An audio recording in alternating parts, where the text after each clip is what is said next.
Hello hi, मी संध्या कुलकर्णी. आज चतुर्थी आहे आणि मला मोदक करायचे होते. मग नारळ भरपूर आहेत, खरं म्हणजे नारळ भरपूर होते माझ्याकडे, म्हणून मग ते खवले सगळे. नारळ खवले तर म्हटलं मग चला नुसते मोदकच काय करावं, वड्या कराव्या. तुम्हाला रेसिपी पण दाखवणं होते आणि आमच्या पण वड्या होतात खरं म्हणजे ते, आणि हे टिकतात भरपूर. ह्या वड्या काही खराब होत नाही. ओल्या नारळाच्या जरी असल्या तरी ह्या खराब होत नाही, कारण आपण याच्यात दूध घालणार नाहीये. दूध जर घातलं ना तर मग ते खराब होण्याची शक्यता जास्त असते. ह्या काही खराब होत नाही वड्या. त्याला लागणारं साहित्य सांगते की मी ओल्या नारळाच्या वड्या जे करते त्याला काही साहित्य लागते. तर मी हे बघा, 1 वाटी मी साखर घेतली. सारखं प्रमाण असते माझं. 1 वाटी जर आपण साखर घेतली तर तेवढीच वाटी खोबऱ्याचा किस घ्यायचा. तर मी हे 1 वाटगभर साखर घेतली आणि तेवढंच मी खोबऱ्याचा किस घेतला आणि वेलदोडे. बस, याला लागणारं साहित्य काहीच नाही, एवढंच याला साहित्य लागते. मी आधी ना छान काय असते, दूध वापरलं ना की त्या राहत पण नाही, आणि असं आपल्यालाही शक्यता असते की खराब होईल का, दुधाच्या आहेत खराब होतील का. मग हे नको, कोरडं आपले छान ह्या भरपूर दिवस राहतात. ह्या खराब होतच नाही, ह्या वड्या चांगल्या राहतात ह्या. तसे खोबऱ्याचे लाडू पण खूप सुंदर होतात.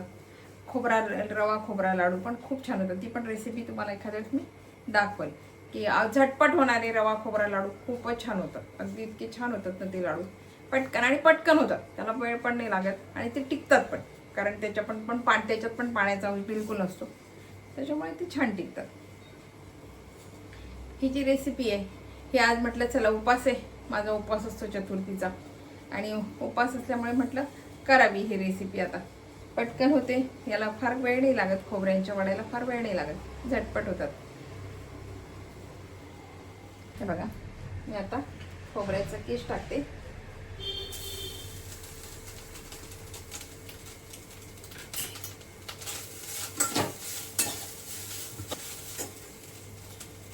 आणि एवढीच ही साखर घालून देते.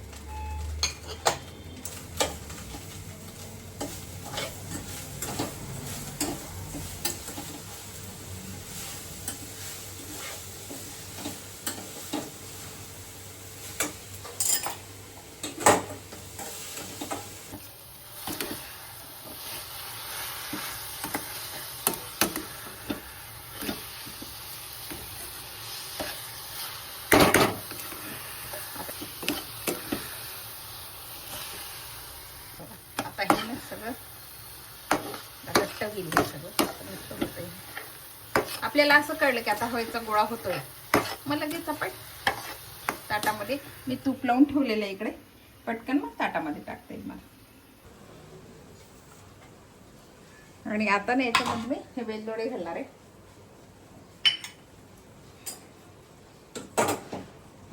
हा गोळा छान होतोय आता.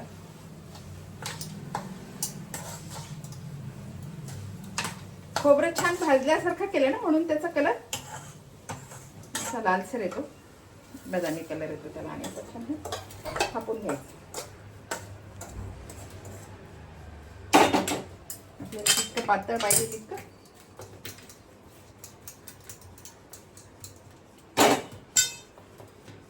छान खूप गरम आहे डिश ना, छान असा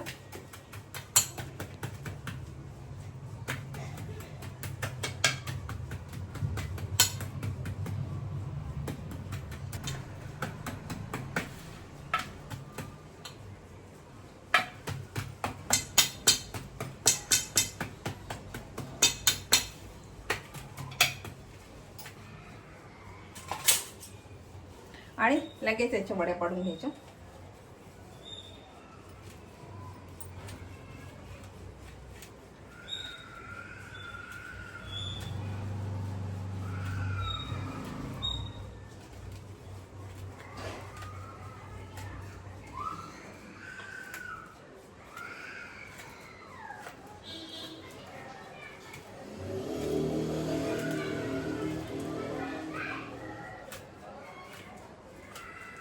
आता मी थंड झाले की काढते.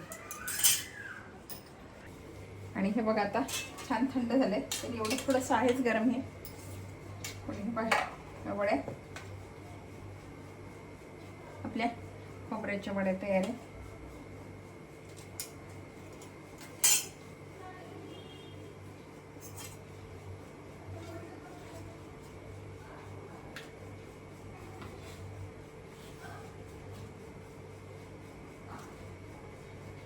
याच्यामध्ये बरेच जण खवा पण घालतात, पण खवा दूध हे शक्यतो आता मी खोबरं जे घेतलं ना तर ते तुम्हाला मी एवढं दाखवलं नाही, पण मी खोबरं पण ओलं जरी होतं तरी छान भाजून घेतल्यासारखं केलं होतं, कारण म्हणून माझ्या याचा रंग बघा एकदम पांढरा स्वच्छ नाहीये. आपल्याला ही संपली तर बरं, नाही संपली तर मग परत खराब होण्यापेक्षा फेकून देण्यापेक्षा थोडंसं खोबरं भाजून घेतलं छान.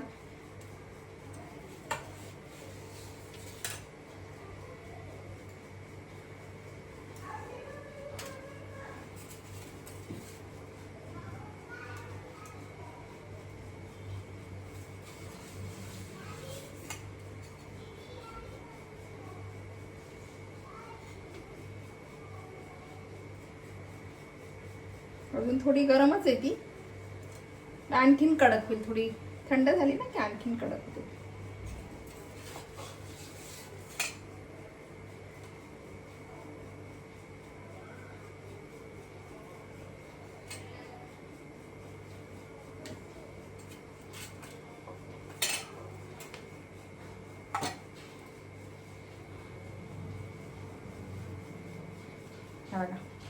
आपली खोबरावडी तयार आहे.